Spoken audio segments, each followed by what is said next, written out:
परमात्मा को पाने तथा उसका वास्तविक लाभ प्राप्त करने के लिए पवित्र बाइबल में प्रमाण है कि प्रभु ने मनुष्य को अपना ही स्वरूप बनाया।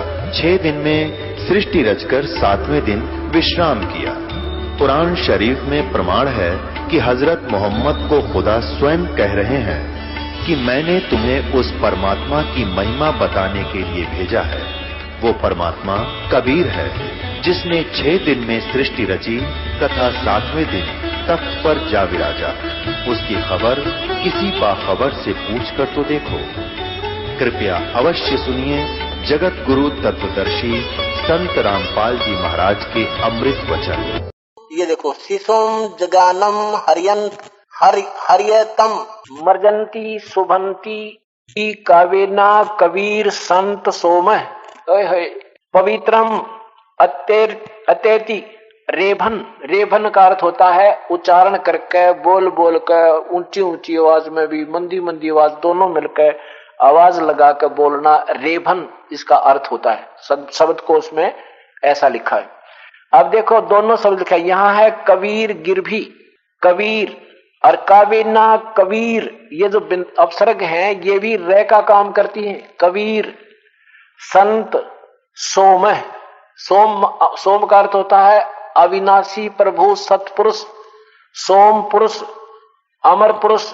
वो कबीर संत रूप में आता है और वो अमर पुरुष ही होता है। और कबीर गिर, यहां देखना, आप यहां से समझ में आएगा। देखो कबीर, ये क्या किया इन्होंने, इस कबीर गिरभी, ये गिरभी माने वाणी, वाणी द्वारा, और ये कबीर का या कवि लोग लिख दिया इन्होंने। यहां कवि का कबीर लिख दो, कबीर रह के एक हलंत ला के लिख दे तो भी कोई फर्क नहीं।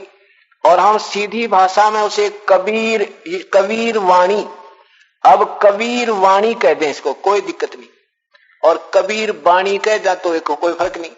अभी कबीर वाणी के माध्यम से और काव्य कविता से, यानी कवि की तरह उसकी स्तुति नहीं, वो कवि की तरह बोलता है।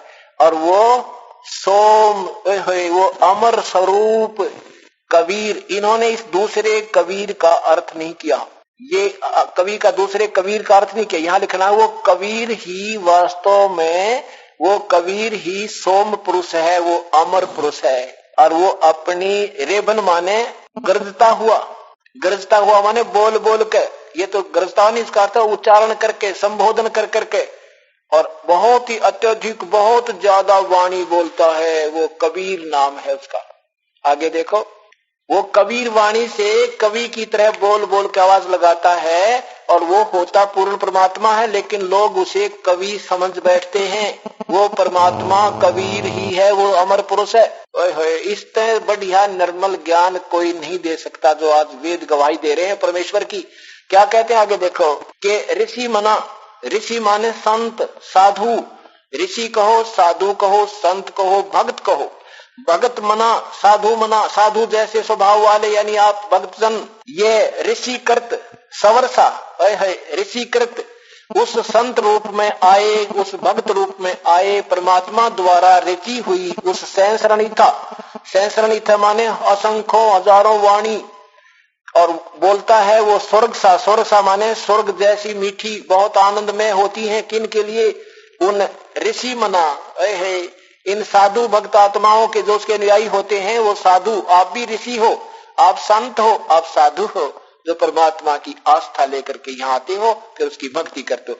कहते हो ऋषि मना, ऋषि जैसे स्वभाव वाले भक्तों के अनुयायियों के लिए उस ऋषि रूप में आए, कवि रूप में आए, परमेश्वर द्वारा रची हुई वो सैंसर हजारों असंख्य वाणी सवरसा, वो स्वर्ग जैसी मीठी होती है, आनंद में होती है, उनकी वाणी बहुत प्यारी लगती है। और वो कवि नाम पदवी, स्पष्ट लिखा है कवि नाम पदवी, वो कवि की पदवी प्राप्त कर लेता है। ये देखो कवि नाम पदवी, उसको कवि की पदवी भी प्राप्त होती है, उसे कवि कहने लग जाते हैं।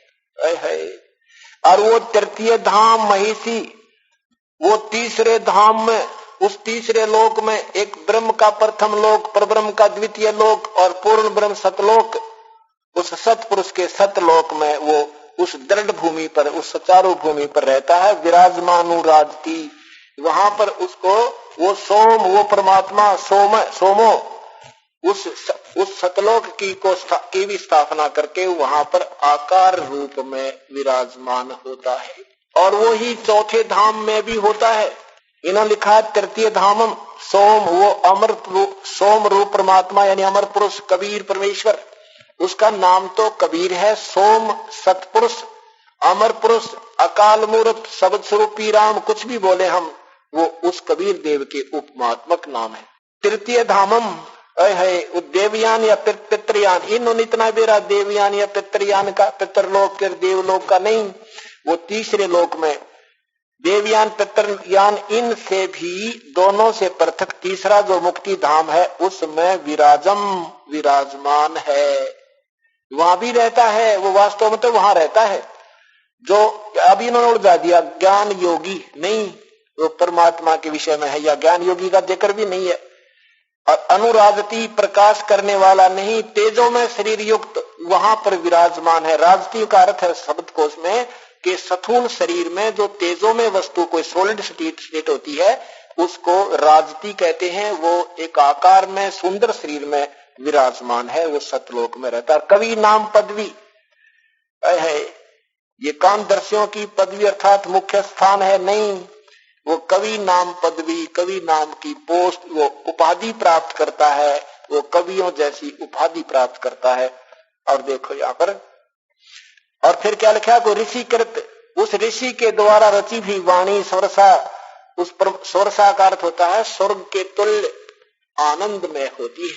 और फिर आगे वो चौथे धाम में भी रहता है। इसे आगे देखो, वो 19वें मंत्र में लिखा है कि तुरियम चौथा धाम, तुरियम धाम, तुरियम धाम, तुरियम माने चौथा होता है संस्कृत में तुरियम, और इन्होंने चौथा ठीक लिखा है। धाम परम पद, देखो परम पद परमात्मा है।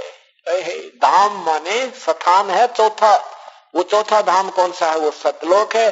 और वहां पर ये परमात्मा वहां भी रहता है, और ये सतलोक में तीसरे मुक्ति धाम में भी रहता है। और यहाँ भी बालक रूप बनाकर शिशुम, शिशु माने बालक का रूप बनाकर आता है। और उस समय जब जवान होता है, आगे इसमें लिखा है कि जब वो जवान होता है ना उसके कोई माता पिता होते हैं ना उसके कोई स्त्री ग्रहण करता है।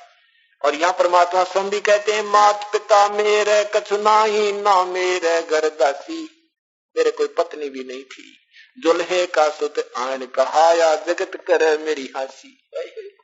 हे परमात्मा, अब रोना आता उस मालिक की इन बातों ने सुन के। देख मैं, लोग मुझे दुल्हा कहने लगे, मेरा मजाक बना दिया, आया था मैं आपको सत्य ज्ञान कराने के। बोलो सतगुरुदेव की। आज ये जो उपलक्ष्य में जो समागम बना जा रहा है, परमेश्वर ने आकर के आदरणीय गरीबदास नाम का एक और पौधा लगाया, और उस पौधे से आज ये इतना बड़ा बाग बन गया।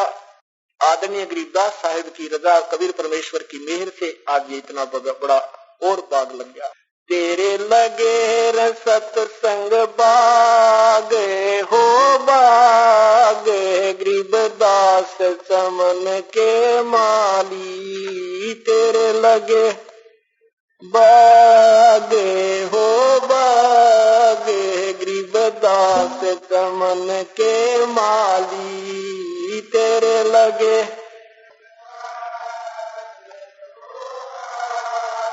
गरीबदास चमन के माली, तेरे लगे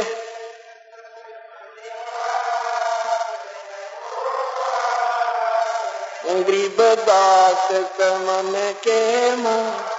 सत्संग से सोधी आवे, नहीं जीव 84 में जावे। सत्संग से सोधी नहीं जीव 84 में, इब मेटो द्वेष और राग हो रहा, या उम्र बतेरी जाली, अब मेटो द्वेष और राग हो रहा, या उम्र बतेरी जाली, तेरे लगे सत्संग बाग,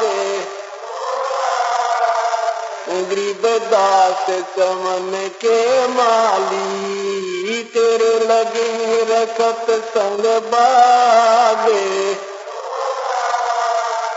गरीबदास चमन के जो नर सत्संग में आते, परवतन की मेवा खाते। जो नर सत्संग में आते, परवतन की मेवा खाते। उनके मर जासन से नागे होना, जिन सुरत पूरे गुरु में लाली। उनके मर जासन से नागे हो नाग, जिन सुरत पूरे गुरु से लाली। तेरे लगे रसत संग बागे। गरीबदास चमन के माली, तेरे लगे रसत संग बागे। गरीबदास चमन के माली, सत्संग में बूटे साधु, एक से एक अगाधु। सत्संग में बूटे साधु, एक से एक अगाधु। नर उनकी शरणा लागे हो लागे, जिनकी झुकी तड़े में डाली। नर उनकी शरणा लागे, जिनकी झुकी तड़े में डाली। तेरे लगे रे सत्संग बागे हो बागे। गरीबदास चमन के माली, तेरे लगे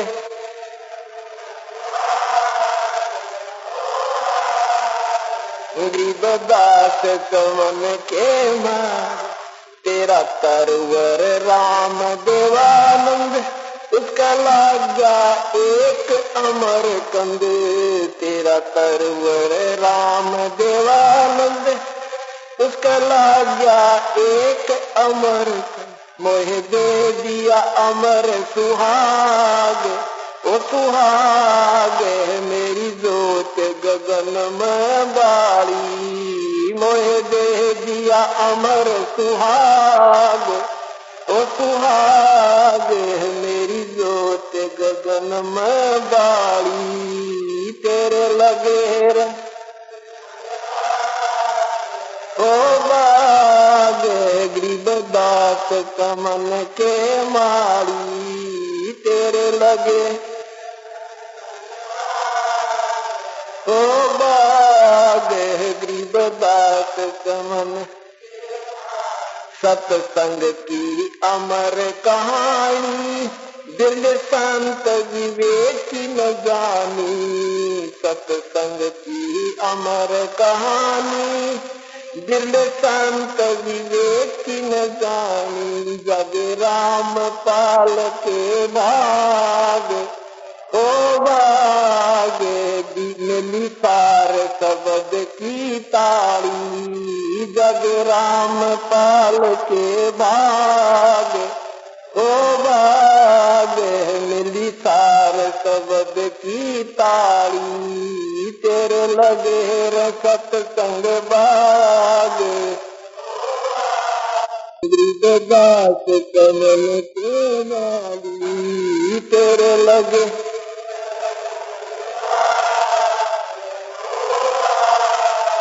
गरीबदास चमन के माली।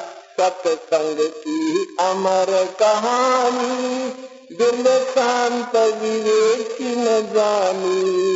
सत्संग की अमर कहानी, दिल शांत विवेक न जानी। जग राम पाल के भाग ओ भाग, मिली सार शब्द की ताड़ी। जग राम पाल के भाग,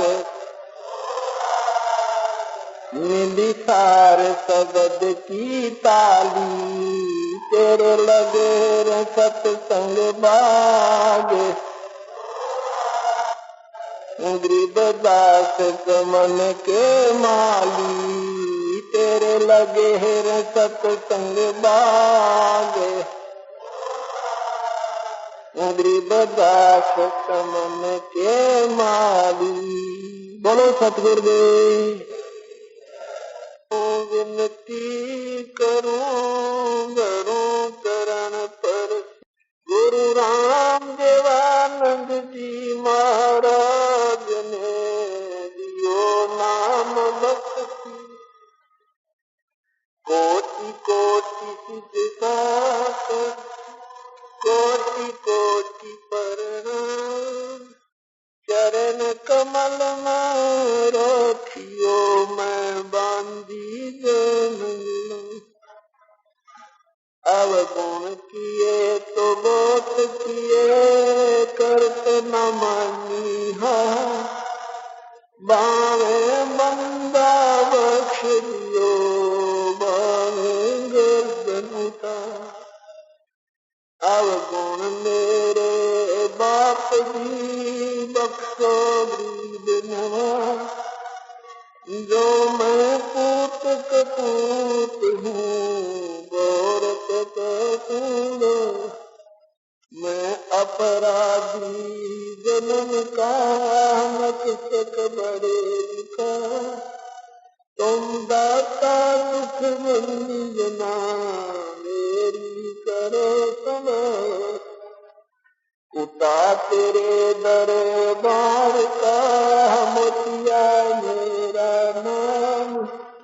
गले प्रेम की रस्सी गांठें तो बांधा। तो करो तो बावनू दूर दूर करो तो जो राखो तो ही रहूं जो देव को खाऊं।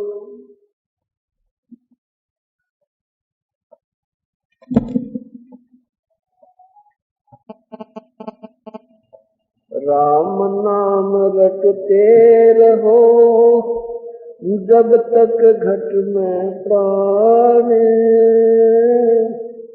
कब हो तो दीन दयाल के दनक पड़ेगी कौन।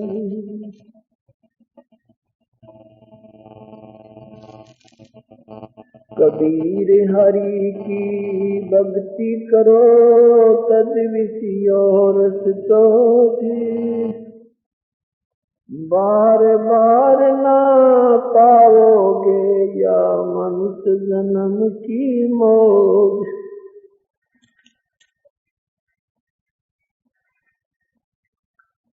बंदे तू करे बंदगी जैसा वह दीदारे। अवसर मानुष जन्म का मिले न बारंबार।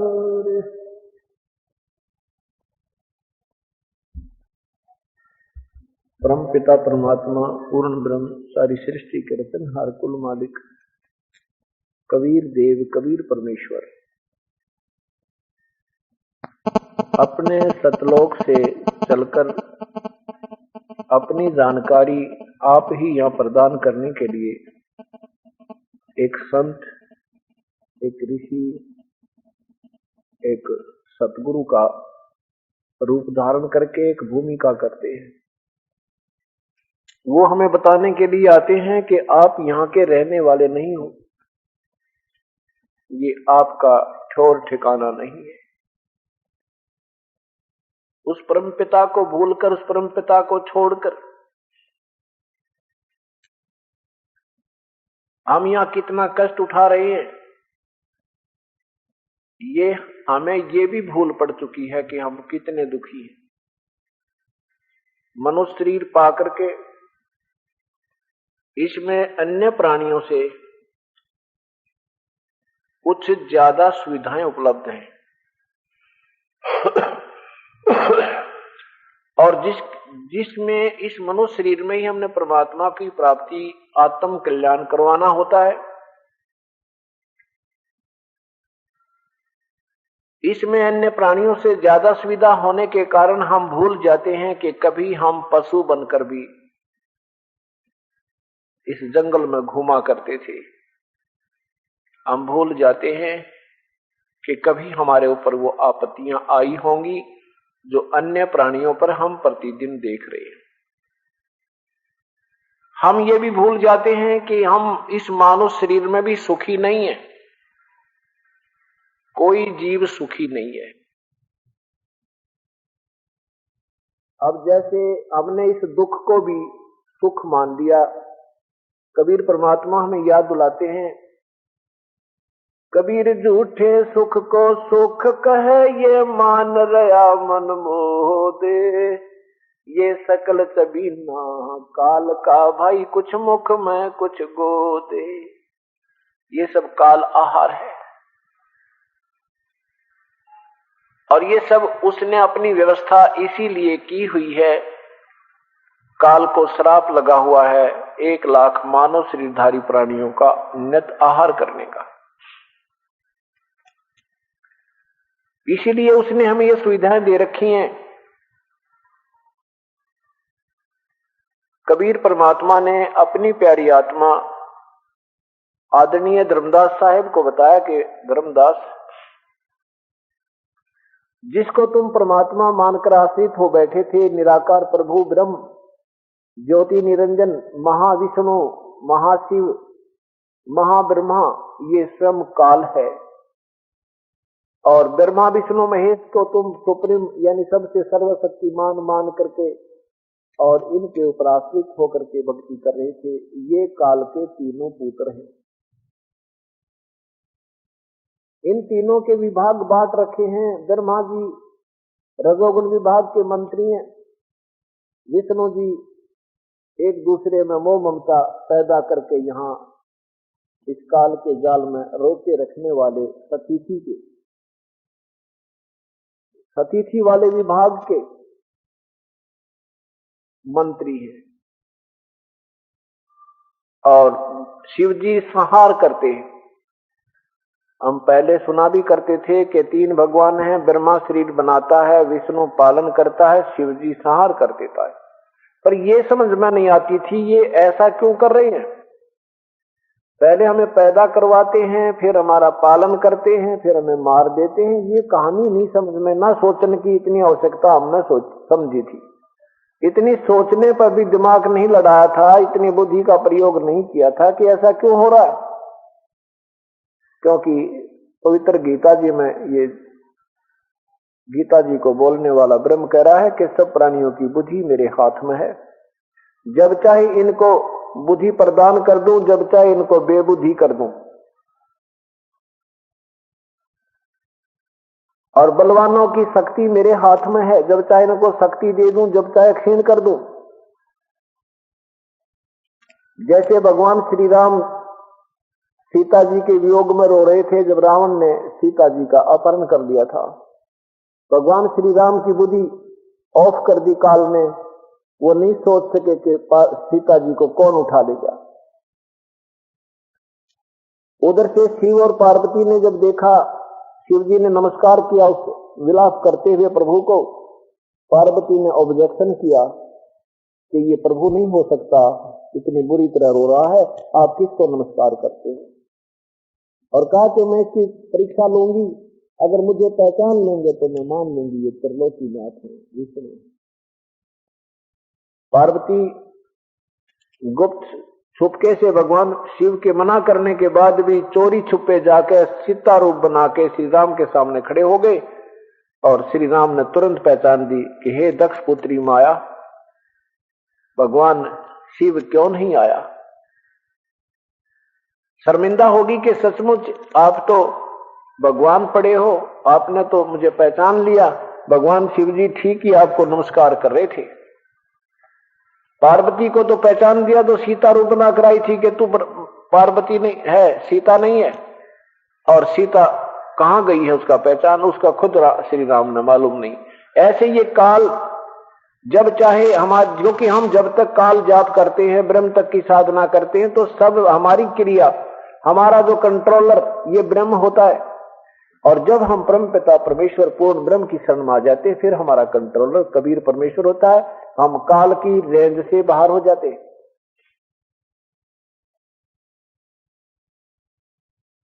जैसे भगवान श्री कृष्ण जी का पूरा कुल विनाश होने के उपरांत और भगवान श्री कृष्ण जी का भी देहांत होने के उपरांत ब्रज की स्त्रियों को लेकर के अर्जुन आ रहे थे। साथ में वही धनुष था जिससे महाभारत का युद्ध जीता था। रास्ते में भीलों ने, जंगली लोगों ने अर्जुन को घेर लिया और अर्जुन से वो धनुष नहीं चला जिसे महाभारत में उद्मस उतार दिया था, नरसंहार कर डाला था। तो वहां पर वो धनुष भी नहीं चला उसे, और खड़ा खड़ा पिट रहा है। भीलों ने उसे पीटा और साथ में गोपनियों को लूट ले गई। उसमें अर्जुन को महसूस हुआ है कि ये कृष्ण जो था ये छलिया था। जिसने मुझसे युद्ध करवाना था तब तो मुझे इतनी शक्ति दे दी, एक तीर मारूं था 100 मर रहे थे, और आज मेरे से ये वही तीर उठ नहीं रहा। वही अर्जुन है, वही ये धनुष है, ये छलिया था। अब मेरी शक्ति क्षीण कर दी। परमात्मा कहते नहीं, तुमने मूल का नहीं पता, वो जड़ कौन है, तुम जड़ को नहीं पहचानते। इसका कारण न श्री कृष्ण जी थे, इसका कारण ये काल है, ज्योति निरंजन है।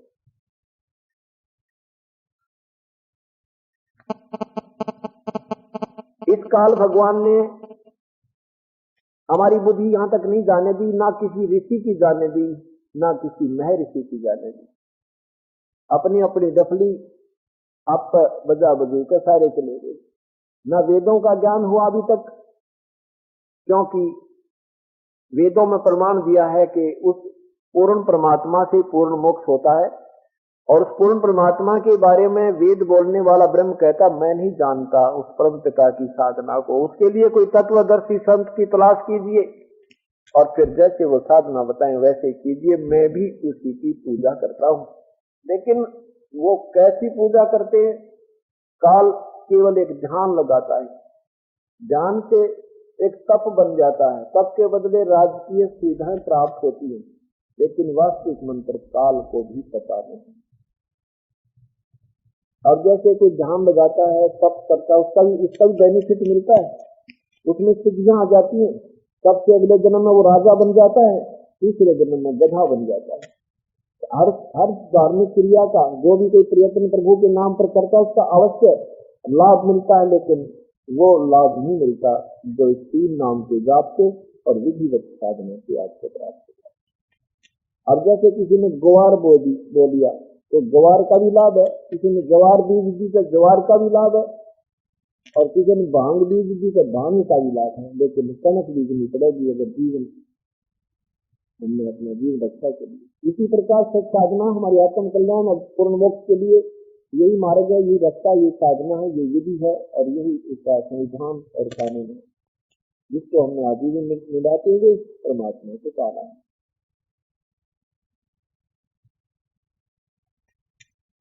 तो धर्मदास जी को बता रहे हैं कि धर्मदास ये काल जो है 1 लाख मानव शरीरधारी प्राणियों का आहार करता है।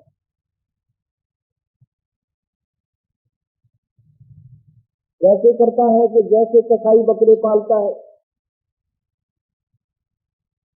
गीता पवित्र विष्णु पुराण के अध्याय नंबर 2 में लिखा है कि विष्णु जी का प्रथम रूप तो प्रभु है, पुरुष है, और वास्तविक स्वरूप इसका काल है। अब पहले प्रथम रूप तो ब्रह्म यानी भगवान कैसे है? भगवान का अर्थ होता है सब सुविधाएं देवे, सुख दे, दुख ना देवे। केवल सुख दे और खाद्य अच्छे आहार देवे, मोहन भोजन प्रदान करे, तो उसको भगवान कहते हैं। और मारे नहीं, किसी की टांग नहीं काटे, किसी को अंधा ना करे, किसी की कोई भी दुर्घटना जिसके ऊपर ना करे, केवल सुख दे दुख ना दे उसको भगवान कहते। तो कहते हैं काल भगवान भी, ये ब्रह्म भी हम ही हो, लेकिन ये भगवान नहीं, ये काल है, इसका परम रूप काल है। जैसे कसाई बकरे पालता है, उन बकरों के लिए वो कसाई ना जाने कितनी सुविधा करता है, चरागाह बना देता है, ऐसा कोई झाड़ बोझ लेकर खरीद लेता है जमीन, उसमें छोड़ देता है, चारों तरफ उसके एक बाड़ बना देता है उसकी रक्षा के लिए, छाया बना देता है, ऊपर गर्मी सर्दी से बचने के लिए एक तालाब बना देता है उनके पानी आदि का पीने के लिए, और जाता है जब अपने हाथों से उसका चारा भी डाल देता है, उनको जाकर देखता है कई बार ऐसे।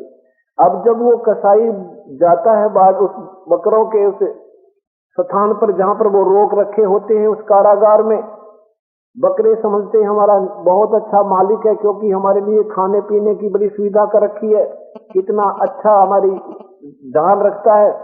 और जो ही वो कसाई उस बकरों के स्थान पर आता है, उस रोके हुए बाड़े में आता है, तो बकरे उसको अपना निजी मालिक मानकर, सुखदाई भगवान स्वामी मानकर उसके ऊपर ऐसे पैर उठाकर और प्यार देने के लिए और प्यार देते हैं, और जीभ से चाटते हैं, उसको प्यार देते हैं कि ये बहुत ही अच्छा आदमी है, इसने हमारे लिए एक चारे का प्रबंध किया है, पानी का प्रबंध किया है, गर्मी सर्दी से बचाव की व्यवस्था बहुत अच्छी की है, कितना दयालु है।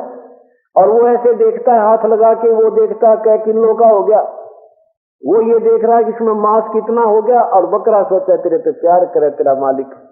तो परमात्मा ने बताया कि जब वो कसाई शाम के समय या दिन में जब भी कोई ग्राहक आ जाता है, 20 बकरे चाहिए, एक लाठी लेकर, एक डंडा लेकर, ऐसे मोटे मोटे या छोटे जो भी उसमें आवश्यक हो वो निकाल लेता है, और ये ना देखता इसमें किसकी माँ आ गई, किसका बेटा आ गया और किसका बाप मरेगा। ऐसे इस काल भगवान ने हमें कितनी सुविधा दे रखी है, कितनी लंबी चौड़ी पृथ्वी इस पर, काजू किस्मत सेब संतरे, और फिर कितना सुंदर कनक आहार, कितना अच्छी व्यवस्था, वायु चले, सूर्य उदय हो रहा है, अस्त हो रहा है। इन सब सुविधाओं को देखते हैं तो ये दिखा भाई भगवान पड़ा है, बहुत ही बढ़िया, ये तो कमाल की बात है, भगवान ने कितनी सुविधा दे रखी है। और फिर कोई इंसिडेंट होती है, फिर खड़े के खड़े रह जाते हैं, ये कहानी क्या भाई, कल तक तो इतना आबाद थे और आज बर्बाद हो गए। जैसे पीछे आपने देखा कितनी बार आती हैं, भूकंप आते हैं, साइक्लोन आते हैं, समुद्री तूफान, और पूरे के पूरे गांव के गांव समाप्त हो जाते हैं, सपरिवार विनाश हो जाता है। ये ऐसा क्यों है, सब परमात्मा ने बताया था। क्यों भूली घर अपना, ये ना देश तुम्हारे, फिर पीछे पछतावगी, कर ले सोच विचारे। क्यों भूली घर अपना, यो ना देश तुम्हारे, फिर पीछे पछताओगे, कर ले सोच विचारे। बिन सतगुरु पावे नहीं, घर अपने की राह, सतगुरु शरण लाग के, सोरत सबद समार।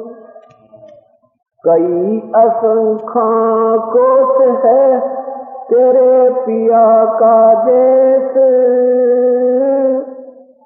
एक पलक में पाइयो ले सतगुरु उपदेश।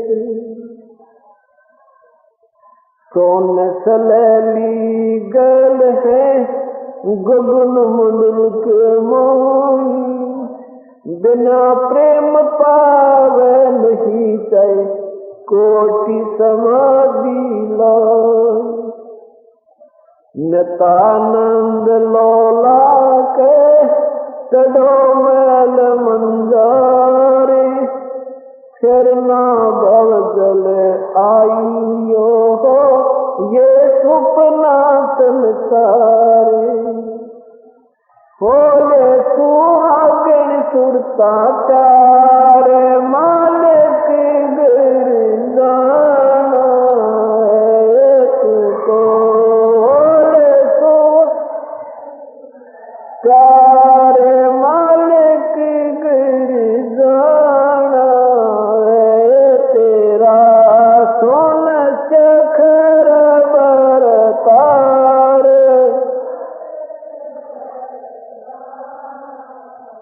नाले धोले ओढ़ पैर लेकर सोला सिंगार, नाले धोले ओढ़ पैर लेकर सोला सिंगार।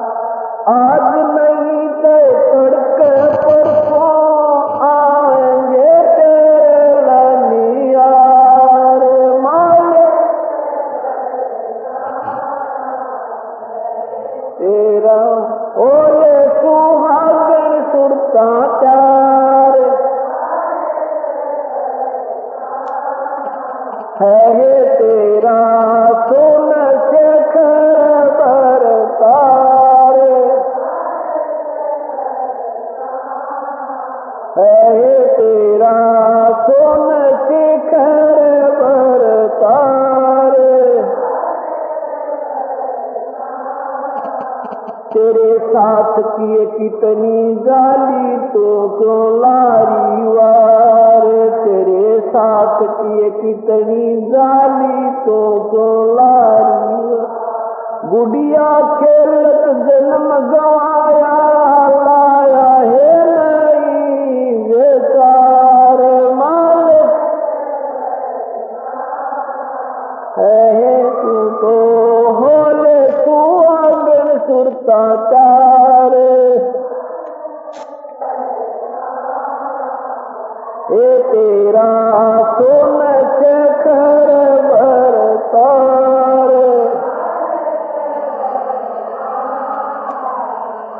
सतगुरु मारे बानिया है करते बनज जवार, सतगुरु मारे बानिया है करते दिन डांडी बिन पाल रहे तोले दिया संसार। मालिक तेरा सोन शेखर बरतार, कहे तेरा सोन शेखर बरतार। कहे तू तो होले सुहागन सुरता चार। कहे तू तो होले सुहागन सुरता चार।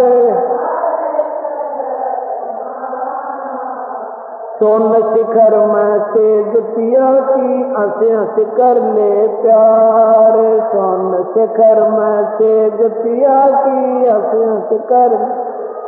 कह कबीर सुनो मेरी सजनी लूटो न अजब बहार, मालिक तू तो होले सुहागन सुरता चार। कहे तेरा सोन शेखर बरतार, कहे तेरा सोन शेखर बरतार।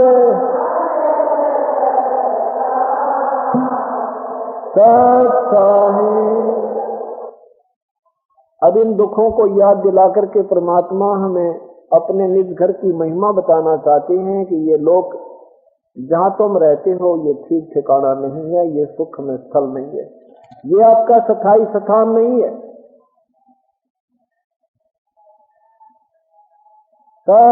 साहेब के क्यों भूली घर आपना, ये ना देश तुम्हार, ये आपका यहाँ छोड़ ठिकाना नहीं है, इसको मृत्यु लोक बोलते हैं।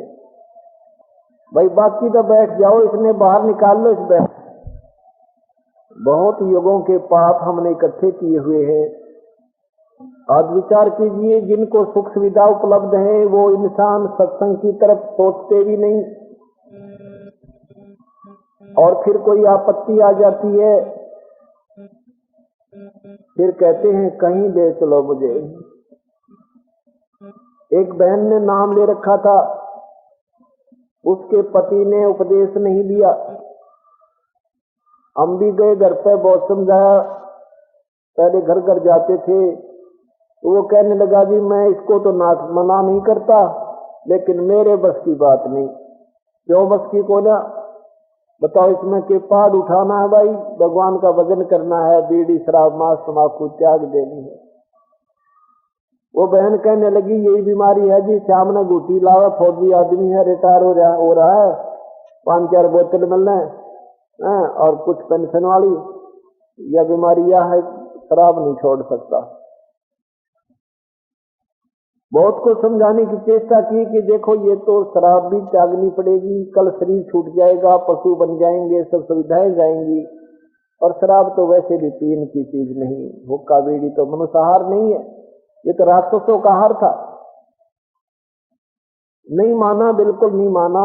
2-3 वर्ष तक उसकी पत्नी भी प्रार्थना करती रही, चलो शुक्र है वो उसको नहीं मना करता था, ये भी। फिर वो भी ढीली पड़ गई, उसने भी आना बंद कर दिया।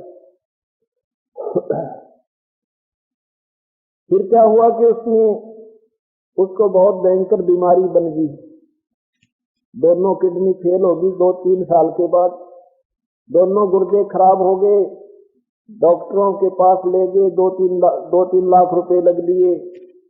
फिर आखिर में सब झाड़े झूड़े भी लवा लिए। अंत में फिर कहा कि मुझे एक बार वहां महाराज जी से नाम दिला दो।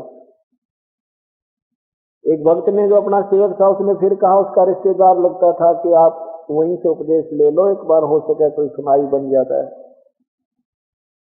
फिर ने बोला मुझे कहीं ले चलो। फिर यहाँ आए, मैंने उसको पहचान लिया। वो कहने लगी बहन जी, अब मैंने भी बहुत, मेरी भी इसने भक्ति बिगड़वा दी, मेरा भी नाम छुड़वा दिया, मैं भी दिल्ली पड़ गई, और अब न्यू कह कि ले चलो, मैं ठीक हो जाना चाहिए। अब क्या बताते हैं परमात्मा, कबीर सुख में दुख में सिमरन सब करे, सुख में करे ना कोई, जे सुख में सुमरण करे, दुख कहे को होई। कबीर सुख में सुमरण किया नहीं, फिर दुख में करते याद, कह कबीर का दास की कैसे लगे फरियाद। अब नाम भी दे दिया हमने उसको, कोई बात नहीं, उपदेश तो ले ले, चल कुछ तो काम आएगा ही तेरे। फिर अंत में उसका महीने के अंदर देहांत भी हो गया।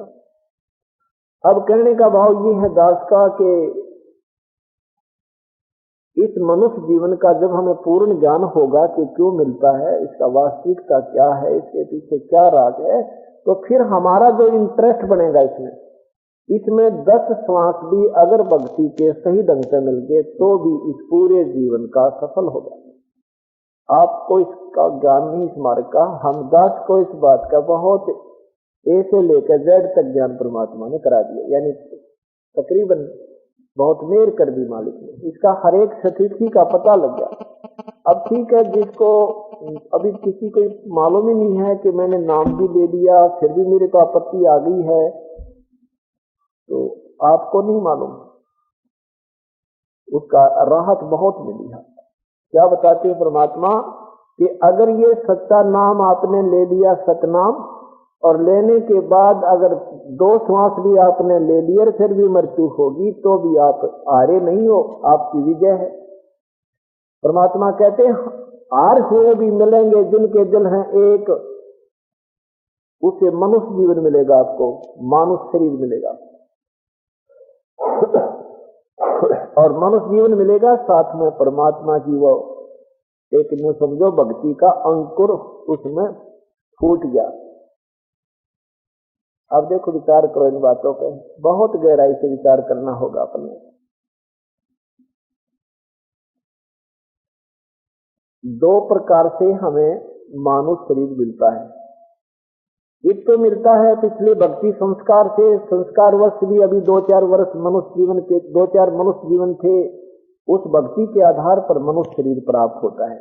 ऐसे होता है तो वो व्यक्ति शीघ्र ही सतमार्ग की भक्ति पर लग जाते हैं। वो कहीं ना कहीं आज तलाश कर रहे होते हैं प्रभु की भक्ति का, चाहे कोई आड़ ले रखी है हनुमान जी के व्रत की, आड़ ले रखी है चाहे कावड़ ल्यान की, यानी कितना न कितना वो कोशिश प्राप्त अपनी कर ही रहे। और दूसरे होते हैं वो बिल्कुल प्रभु की तरफ सोचते भी नहीं, ठीक है देखम देखा चाहे कितना मत्था टेक भी दे, पर भक्ति की तरफ वो लग नहीं सकते, श्रद्धा से नहीं लगते। कौन? जो टर्न वाइज नंबर मनुष्य जीवन का मिलता, जैसे 84 लाख योनियों को भोगने के बाद जो मानव शरीर जिनको प्राप्त हुआ है नंबर वाइज, यानी एक कर्म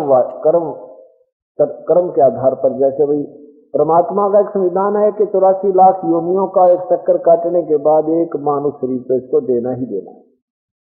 जो ऐसे मानव शरीर प्राप्त हैं वो परमात्मा की तरफ नहीं लगते, उनको कितना कह ले कितना समझा ले हंसी करने लग जाएंगे, मजाक करेंगे, गांधरे काट देंगे, तो दे दे रहा भगवान भाई करके खा ले, लेकर दे दे, यह सबसे बड़ी बात होती। यहां तक सीमित हो जाते सुनी सुनाई बातों। एक कागभूषण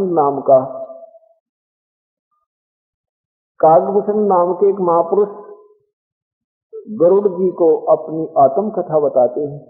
गुरुड़ जी के पूछने पर गुरुदेव ने पूछा कि हे कागभूषण जी, आपकी जो भक्ति साधना है इससे इतना आनंद आता है आपके पास बैठने से, बहुत ही खुशी होती है, ये उपलब्धि आपने कैसे मोर्चा मारा, कैसे जीता ये मोर्चा भक्ति का? कागभूषण ने कहा कि बताऊं गुरुदेव, यह लंबी कहानी है मेरी। गुरुदेव ने कहा कि आज तो सारी ये बता दे, मेरी बहुत इच्छा है। गुरुदेव कागभूषण जी कहने लगे कि मैं मनुष्य जीवन में था, 20 वर्ष की मेरी आयु थी, उस समय मेरे बहन भाई भी थे, मेरी माता पिता भी थे, बड़ा पूरा परिवार था। एक दुर्भिक्ष गिरा, अचानक काल गिर गया। काल इतना भयंकर अकाल गिरा कि कोई खाना पीना कई महीनों तक कोई भी घास फूस भी उपलब्ध नहीं हो रहा था, पत्ते भी वृक्षों के तोड़ के प्राणियों ने खा लिए थे।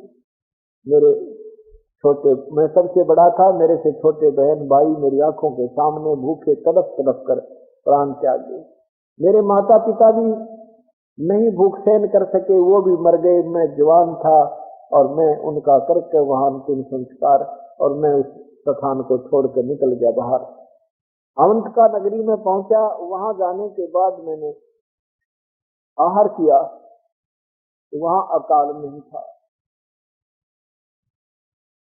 और मन में ये आने लगा ये क्या कहानी थी। अब एक में 20 दिन 10 दिन पहले तो सब बड़ा पूरा परिवार था, बहन भाई अपना प्रेम से रहा करते थे, माता पिता का प्यार प्राप्त था, और आज ये के सांग होया, ये क्या जीवन होया, ये भगवान ये के कहानी हुई, ये कहाँ बताओ भाई, ये भी कोई बात हुई।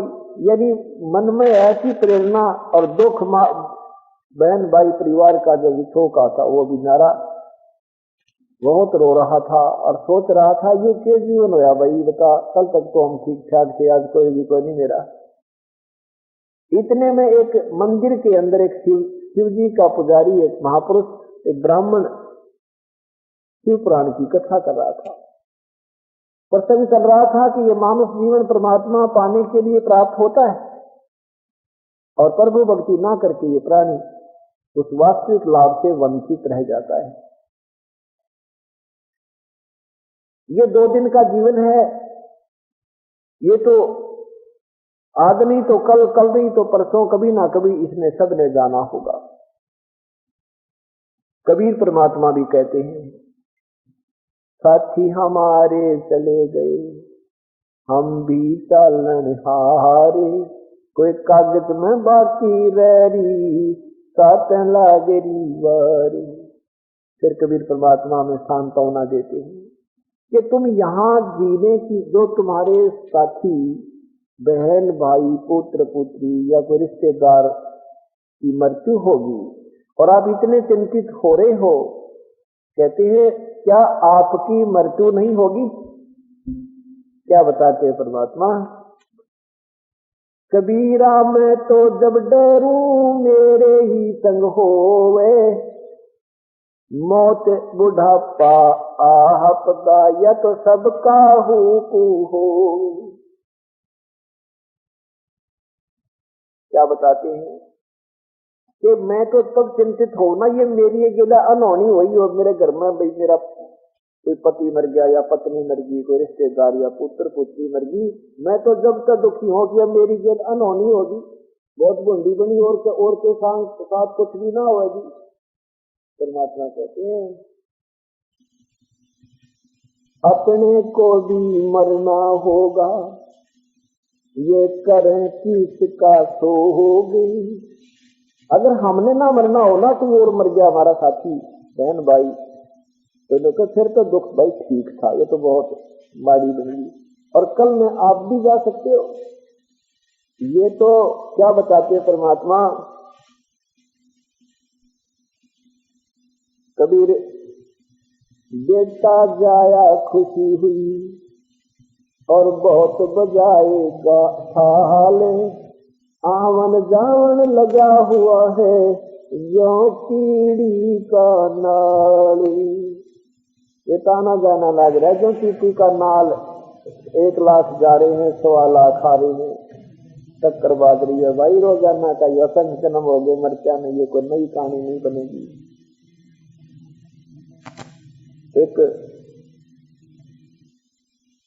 एक भक्त की पत्नी बहुत ही सुशील थी, बहुत ही प्रिय बोलने वाली थी, और उस लड़के ने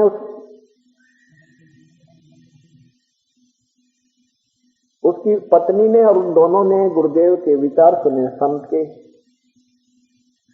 संत ने कहा बेटा नाम ले लो, तुम उपदेश ले लो। अब उस दोनों ने संत के विचार सुने, उपदेश ले लिया। उपदेश तो ले लिया, लेकिन वो जो व्यक्ति था, वो लड़की तो खूब श्रद्धा से लगी भक्ति कर। 3 वर्ष के बाद वो लड़की की मृत्यु होगी, उसकी पत्नी की मृत्यु होगी बीमार होकर के। और वो उसका पति जो था, वो लड़का, वो भगवान को कम और उस लड़की को ज्यादा चाहता था। और वो कहती थी कि आप भक्ति करो, परमात्मा ने याद करो। गुरुदेव क्या क्या शिक्षा देते अपने को, लेकिन फिर भी वो उसकी श्रद्धा प्रभु में नहीं बन पा रही थी। उस लड़की की मृत्यु होगी, मृत्यु होगी तो गुरुदेव के पास गया, कहने लगा गुरुदेव, यानी गया नहीं फिर, और बल्कि दूसरों के कहने से और सत्संग भाइयों से कहने से, भाई चल तू सत्संग में चल। बोला क्या लूंगा सत्संग में, क्या रखा मेरा सत्संग में। और अब मुझे तो अब कोई विश्वास नहीं रहा किसी पर। उन्होंने कहा भाई कोई बात नहीं, परमात्मा के चरणों से दूर होने से तो हानि है, लाभ तो होगी नहीं। पर नहीं, काफी दिन के बाद वो फिर चला गया। संत ने कहा बेटा तू भक्ति ना छोड़, अब परमात्मा के चरणों में जो हुआ इसको होने दे, इसमें होने में तेरा हित है। अब वहां तो नहीं बोला, बाहर आके कहता बता भाई इसमें भी क्या हित है, मेरी एक पत्नी चली गई जिसको मैं सबसे ज्यादा चाहता था, अब मुझे तो जीवन आसार लग रहा है। फिर भी जैसे तैसे वो सत्संग में आता रहा, सत्संग सुनता रहा, विचार सुनता रहा। 1 वर्ष के बाद उसको उसकी पत्नी दिखाई दी। उसने कहा कि मैं पुनर्जन्म प्राप्त कर चुकी हूं, मेरी चिंता मत करो आप, और आप जो है मेरे को, अगर मैं जीवित रहती तो तू भक्ति नहीं करता 7 जन्म भी, अब तेरा जीवन सुधर गया, अपना भगवान बदले बावले। ये आइए तेरा कितने जन्म के नाते तेरे और मेरे, तू मर जाता तब मैं किसके साथ जाती, क्या मैं तेरे साथ मरती थी। अपनी भक्ति कर ले परमात्मा के, एक एक वचन को याद रख।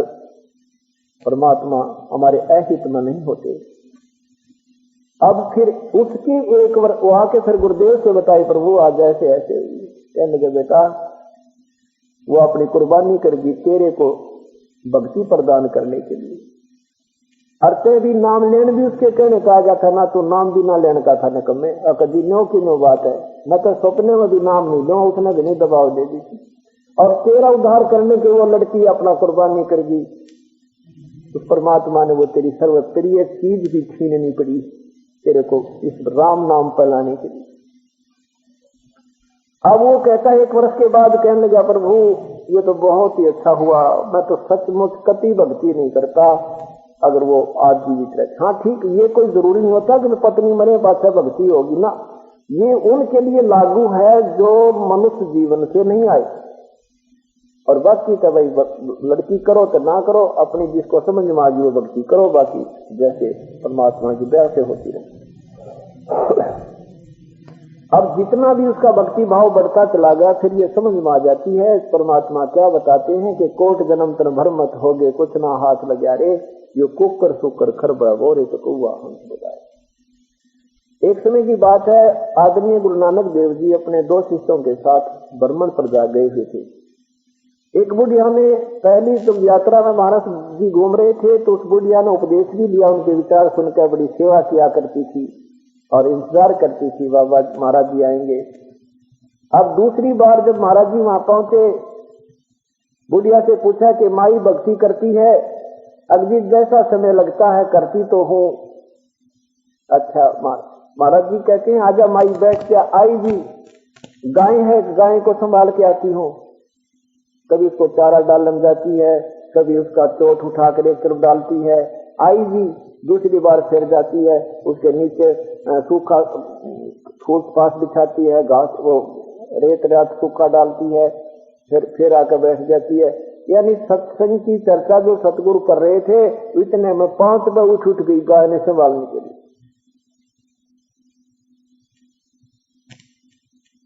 सुबह उठ सुबह सतगुरु जब चलने लगे गुरु नानक देव जी, कहने लगे माई भगवान करे तेरी गां मरियो। हमारी इसके मुंह का ना देखा, गां में प्यार करवा गना, गऊ को तो बहुत प्यार कर रही थी कि रब करे तेरी गां मरियो। उठ और नो कह के चल पड़े।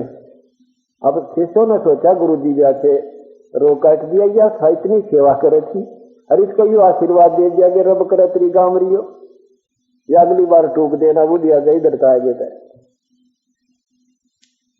वो तीसरे चौथे दिन गाय बीमार होगी, वह गऊ मर गई। अब पड़ोसी क्यों विदा होते थे संत, तो और भी पड़ोसी खड़े थे, कहने लगे ले लिए टिंडे करके सेवा, गुरु गुरु करी थी तो बद्दुआ देगा तेरी गां मर गई। अब वो बुढ़िया बोली, क्योंकि उसको सत्संग सुन रखा था, विश्वास था उस माई को, कहने लगी भाई नो ना को मेरे गुरुदेव के बारे में, तुम के जानो इस महिमा को। उन्होंने जो मुझे दिया ना वो बद्दुआ नहीं, मेरे लिए आशीर्वाद ही होगा। बुढ़िया ने 2-4 दिन का दुख आया, फिर भक्ति में लग गया अपनी देख के। और फिर जो आनंद आया उसका पीछा छुटवा दिया। बता 70 साल की बुढ़िया, 60-65 साल की बुढ़िया, और इतनी गायें पाल के छुटी नहीं थी के अब 2 दिन का जीवन भक्ति करी को ना गई, और ज्यादा समस्या में पा दे दिया था। 1 वर्ष के बाद फिर संत गए, बुढ़िया चरणों में पड़ रहे न कह भगवान आपने तो मेरी जमा कति निहाल कर दी, ना तो वह उस गांव जेल में मरे दूं, वह गां नहीं छूटा मेरे, वो गाय से पीछा नहीं छूटना था, ना मेरी भक्ति बन पावा थी प्रभु। उस दिन के बाद इस आनंद आ रहा है, 2 रोटी आपने दे रखी है, बच्चे बढ़िया हैं बड़ा, मैं तो और न्यारी बांध के बैठ की उन बच्चों के साथ झगड़ा करके अब उन पे प्यार देती हूँ, उनका प्यार वो बड़े वहीं से 2 रोटी बढ़िया मिल रही है, और बल्कि आपकी दया से बच्चे भी ठीक बोलने लगे और मेरा गुजारा हो जाता है। तो कहने का भाव ये है कि परमात्मा अगर हमारे लिए कोई झटका देता है तो उसमें हमने बहुत सावधानी बरतनी चाहिए और उसका विचार करना चाहिए बहुत गहराई से। अब कागभूषण अपनी कथा सुनाता है गुरुदेव कि पहले के जो जीवन मेरे मनुष्य के मैंने बर्बाद कर दिए वो तो गिनती नहीं, और ये भी बर्बाद हो जाता जो या चोट मेरा ना लगती, ये मेरा कुल मेरा परिवार मेरे सामने आंखों के सामने विनाश को प्राप्त नहीं होते, तो मैं भक्ति नहीं करता। क्या हुआ कि गुरुदेव उस कागभूषण जी ने, वो पहले उनका नाम कोई और था, ये कागभूषण तो लास्ट का नाम है,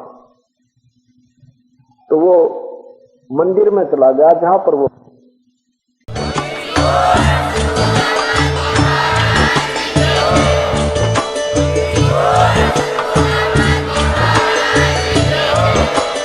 आप सुन रहे थे जगत गुरु तत्वदर्शी संत रामपाल जी महाराज जी के मंगल प्रवचन। अधिक जानकारी के लिए विजिट कीजिए हमारी वेबसाइट www.jagatgururampalji.org। संत रामपाल जी महाराज जी के शुभ आशीर्वाद से पूरे विश्व भर में 500 से भी ज्यादा नाम दीक्षा केंद्र हैं, जिन पर संत रामपाल जी महाराज जी द्वारा ऑनलाइन निशुल्क नाम दीक्षा दी जा रही है। अपने नजदीकी नाम दीक्षा केंद्र का पता करने के लिए संपर्क करें 8222880541।